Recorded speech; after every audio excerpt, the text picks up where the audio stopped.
আসসালামু আলাইকুম সুপ্রিয় দর্শক সবাই কেমন আছেন? চলে আসলাম আজকের আবহাওয়ার খুবই গুরুত্বপূর্ণ আপডেট নিয়ে। আজ বৃহস্পতিবার 9 এপ্রিল 2026। আজকের মধ্যে দেশের দক্ষিণের বেশিরভাগ জেলার উপর দেয়া আসছে ভারী থেকে অতি ভারী বৃষ্টিপাত, তীব্র ভয়াবহ কালবৈশাখী বজ্রবিদ্যুৎ সহ বৃষ্টিপাত এবং শিলাবৃষ্টি নিয়ে বড় ধরনের সতর্কবার্তা রয়েছে আজ। তো কোন কোন জেলা হতে পারে এই বৃষ্টিপাত এবং কবে থেকে কমে আসতে পারে এই বৃষ্টিপাত তা জানিয়ে দেব এই ভিডিওতে। তো ভিডিওটি শেষ পর্যন্ত দেখবেন, ভালো লাগলে লাইক করে চ্যানেলটি সাবস্ক্রাইব করে পাশের বেল বাটনে ক্লিক করে রাখবেন। আর ভিডিওটি আপনি কোন জেলা থেকে লাইভ দেখছেন কমেন্ট করে জানিয়ে দিবেন।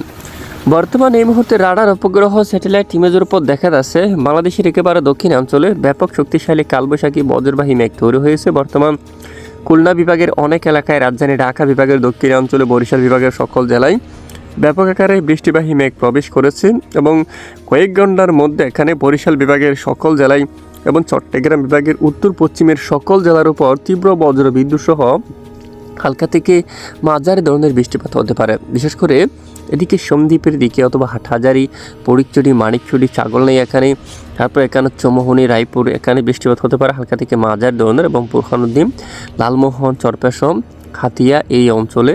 তারপর এদিকে দেখুন বিশেষ করে কলাপাড়া, তারপর এখানে ঝালকাঠি, পটুয়াখালী, বাগেরহাট, এখানে মতিরহাট, ফরিদগঞ্জ, সেনবাগ, কুমিল্লা সহ এখানে দেশের দক্ষিণের অধিকাংশ এলাকায় হালকা থেকে মাঝারি এবং কোথাও কোথাও বজ্রবিদ্যুৎ সহ ভারী বৃষ্টিপাত হতে পারে। ঢাকা বিভাগের দক্ষিণের অধিকাংশ এলাকায় হালকা থেকে মাঝারি এবং কোথাও কোথাও বজ্রবিদ্যুৎ সহ বৃষ্টিপাত হতে পারে। এছাড়া সারা দেশের বেশিরভাগ এলাকায় আকাশ মেঘলা থাকবে। এদিকে কেন্দুয়া, ত্রিশাল, ময়মনসিংহ, তারপর এদিকে রয়েছে তারাস, তারপর এখানে জলকাত্র, সরিষাবাড়ি, জামালপুর, নালিতাবাড়ি, দালু, তারপর এখানে বাগমারা, তারপর এখানে বিশনবাপুর, তারপর এদিকে বগুড়া, সিংড়া, রাজশাহী, মহাদেবপুর সহ এখানে সকল জেলার আকাশ একদম মেঘাচ্ছন্ন থাকার সম্ভাবনা রয়েছে।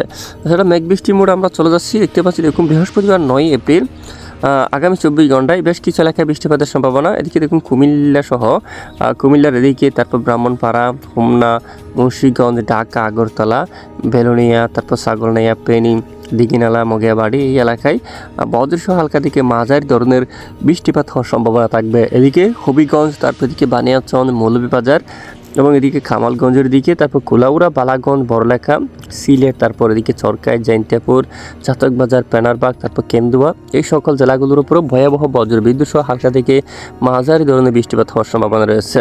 তো এরপরে ধীরে ধীরে আবহাওয়ার পরিবর্তন করতে পারে। আগামীকাল শুক্রবার 10 এপ্রিল নাগাদ সারা দেশের বেশ কিছু এলাকায় আকাশ আংশিক মেঘলা সহ পরিষ্কার থাকতে পারে। বর্ষাকালে দেশের দু এক অঞ্চলে বিক্ষিপ্ত হালকা বৃষ্টিপাত হতে পারে এবং শুক্রবার বিকেল থেকে সন্ধ্যা ও রাতের মধ্যে দেশের আকাশ প্রায় পরিষ্কার হয়ে যাওয়ার সম্ভাবনা দেখা যাচ্ছে। আপাতত দেশ থেকে মেঘ বৃষ্টি বিদায় নিচ্ছে।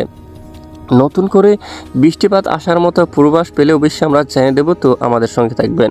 পাশাপাশি তাপমাত্রা কীরকম থাকতে পারে ইতিমধ্যে আমরা চলে যাচ্ছি তাপমাত্রার লেটেস্ট আপডেটে। আগামীকাল থেকে তাপমাত্রা রাজধানী ঢাকা সহ বেশ কিছু এলাকায় 31 ডিগ্রি সেলসিয়াস, তারপর বরিশাল, খুলনা এদিকে প্রায় 32 ডিগ্রি সেলসিয়াস, তারপর এদিকে চট্টগ্রাম বিভাগে 30 ডিগ্রি সেলসিয়াস পর্যন্ত তাপমাত্রা থাকার সম্ভাবনা কিন্তু রয়েছে। এছাড়া শনিবার থেকে যদি আমরা একটু দেখি, দেখুন কুমিল্লা, ঢাকা, বরিশাল, খুলনা 32 এবং 33 ডিগ্রি সেলসিয়াসের মধ্যে তাপমাত্রা থাকার সম্ভাবনা রয়েছে। এরপরে রবিবার যদি আমরা দেখি, ঠিক দেখুন তাপমাত্রা আরও 1 ডিগ্রি 2 ডিগ্রি কিন্তু বেড়ে যাবে।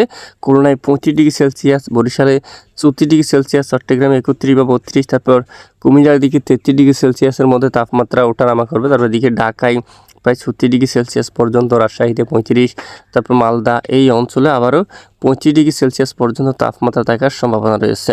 প্রিয় দর্শক, এ হচ্ছে মূলত আজকের আবহাওয়ার বিস্তারিত আপডেট। এতক্ষণ আমাদের সাথে থাকার জন্য অসংখ্য ধন্যবাদ।